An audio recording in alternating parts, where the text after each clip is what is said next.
पालंग शागर गोटे नुआ रेसिपी आज मु आपण मानक पई आनिछि। आशा करे एई रेसिपीटी आपण मानकु बहुत भलो लागिबो। ताहले रेसिपीटी जानिया पई वीडियो को प्रथम रु शेष पर्यंत देखंतु। आ मो चैनल को जदि सब्सक्राइब करनांती सब्सक्राइब करि नेबे। फेसबुक पेज रे देखुतिले पेज टी को फॉलो करि नेबे। नमस्कार, जय जगन्नाथ। मो चैनल सीजन्स एंड बाइट्स रे आपण समस्तंकु स्वागत जणाउछि।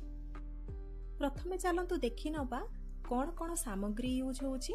ताले देखंतु एठी मु अदा रसुण और कंचा लंका को भलो भाबरे छेची नेइची। पाखापाखी एठी मु गोटे बड़ चामच एठी तार छेचा मसला प्रस्तुत करि नेइची। आपण चाहिले याको ग्राइंडिंग मध्य करि परिबे।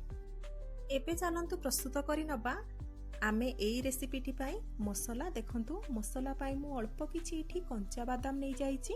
ता सहित नै जिबा दुईटी पाचिला टमाटो आ ता सहित नै जिबा आमे गोटे बड़ चामच एठी धळा राशि। एई सब जिंस को आमे अल्प किछि पानी देकी ताको गोटे भलो ग्राइंडिंग पेस्ट बनै नबा। एबे चलंतु आमे पालंग शाग सब भलो भाबरे बाछि नबा। पालंग शाग को केवल आमे चेर भागटी ही बाहर करि दबा। ता सहित सेइथरे घास थिले सब बाहर करि नबा। एमिति गोटिए गोटिए करिकि आमे पालंग शाग सब बाछि नबा। मने रखिथिबे तार बेसी डांगो बाहर करिकि पकेबे नाही, केवल चेर पार्टटा ही ताको बाहर कर देबे। एबे देखंतु मु पालंग शाग को सब धोई देइची।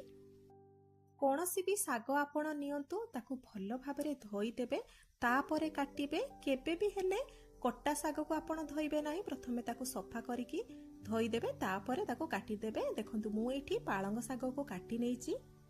एबे चलंतु आमे शाग को भलो भाबरे एठी भाजी नबा।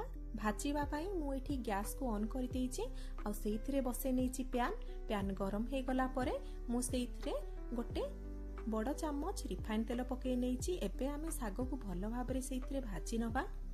पालंग शागरु आपण जानिछंती एक्स्ट्रा पानी बारे, से एक्स्ट्रा पानीटी मला पर्यंत आमे एई शाग को भलो भाबरे भाजी नबा। जेतबेले एई शागरु हमर एक्स्ट्रा पानीटी मरि जिवो, हमर शाग रेडी हेइ जिवो। एबे एई समय रे आमे कोनोसी भी लूणर व्यवहार करिबा नाही, ताकू केवल एमिति प्लेन भाजी नबा। देखंतु एठी हमर शाग रेडी हे गलानी, एक्स्ट्रा पानी भी नाही। एबे आमे गैस फ्लेम को ऑफ करि दबा। एबे पुणी थरे आमे गैस को ऑन कर दबा आ गैस ऊपर बसे नबा पैन गरम हे गला परे सेइथरे पके नबा आमे 2 बड़ चामच रिफाइन तेल हमर भल्ला भाबरे एठी गरम हे साला परे मु सेइथरे फुटे नेइची हाफ छोट चामच जीरा। ता सहित फुटे नबा आमे सुखिला लंका को मु एठी गोटे सुखिला लंका को 2 गड़ करिकि पके नेइची। आ ता सहित आमे एथरे पके नबा जो अदा रसुण कंचा लंकार छेचा मसला करिथिले ताकू मध्य एथरे पके नबा। एबे शेषरे पके नबा आमे कट्टा होइतिबा पियाज को मु एठी गोटे मीडियम साइज रो पियाज को काटिकि सेथिरे पके नेइची। एबे एई सब जिंस को आमे किछि समय पर्यंत भलो भाबरे भाजी नबा।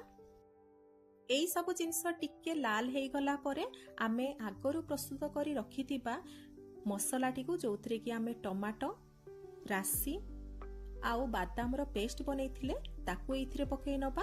आ अल्प किछि परिमाण रो पानी मध्य दबा।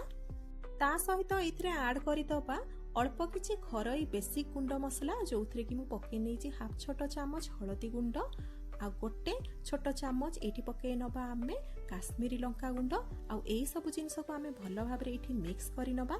एई मसला को आमे लो फ्लेम रे ताकू भलो भाबरे किछि समय कसी नबा। एई मसला को आपण हाई फ्लेम रे कसिबे नाही, ताकू लो फ्लेम रे ही कसिबे। देखंतु मु एठी ढाकुणी घोड़े देइची, जहा फल रे कि हमर मसला लो फ्लेम रे भलो भाबरे कसी हे जिवो। थरे हमर ग्रेवीटी टिके गाढ़ हे गला परे माने जेमिति कि क्रीमी टेक्सचर दउथबो, तापरे आमे सेइथरे शाग ऐड करितबा। देखंतु इए पूरा एबे गाढ़ हे गलानी, पूरा क्रीमी टेक्सचर दउची। एबे आमे आगरु भाजी रखितिबा पालंग शाग को सेथरे ऐड करतबा। शाग सहित आमे शेषरे ऐड करतबा स्वाद अनुसार लूण। पालंग शाग को पकई देके आमे ताको भलो भाबरे मिक्स करि नबा। आ मने रखिथिबे एठी फ्लेम को मथे आपण लो रखिबे आ पालंग शाग को मिसई नेबे। पालंग शाग को मिसई देकी आमे ताको भलो भाबरे मिक्स करि नबा। ता सहित जदि पालंग शागरु किछि एक्स्ट्रा पानी बाहरिबो ताले ताको मध्य मारि नबा। देखंतु ये एबे पूरा लटपटिया हे गलानी, माने बिल्कुल भी आउ पानी नाही। एई परि भाबरे आपण एई रेसिपी को बनेइबे। एबे देखंतु पूरा रेडी हे गलानी हमर रेसिपीटी। गैस फ्लेम को बंद करि दबा।